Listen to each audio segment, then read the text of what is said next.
So I just figured out how to make music videos more interactive on YouTube for reaching a wider audience and also being able to hear more availability of the material from artists. So you make a sampler, and so you say like CMDS something sampler. This is a dance sampler.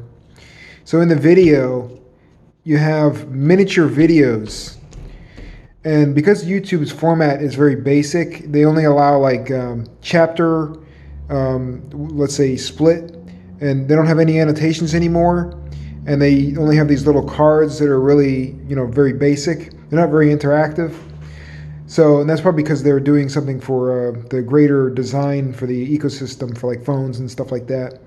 But anyways, so if you make these miniature videos, what will happen here is the artist has a collection of dance songs he wants to show as a preview, or she wants to show as a preview for their collection, for their repertoire. And let's say I'm going to start with five songs. I accidentally put 6 waveforms, but so let's say the chapters are split up into these micro videos. And on YouTube, this is going to be one video.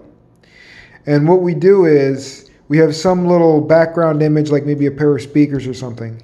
But in the center of the image or in the main area, you're going to have little miniature albums or icons that represent the song. So then what happens is, first they'll play the songs, okay, and then we have like a 30-second example of song number 1. And then this album, which was currently this one called Fat Tunes, would change to this album. So then we'd be in this section. And then as we transition into this section, it's the same thing. This album would become this album here. So in other words, this is always going to show the current thing being played. And also these little waveforms at the bottom will show a live view of the song's waveform. And that adds a little bit of dimensionality to the playback. It's more significant than, let's say, a random visualizer, because you can see what's going on in the waveform and such. And, it just goes on and on from there. And the speakers, they don't need to be animated. The background stuff doesn't need to be animated, but of course it couldn't hurt. And so what you do is CMDS makes one dance sampler, but of course he might have, 50, 60 dance songs. So he could make like 10 dance samplers.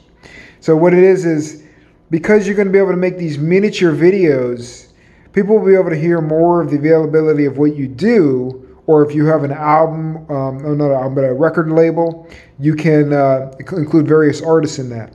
So it'll just be a little video that has little micro videos built into it.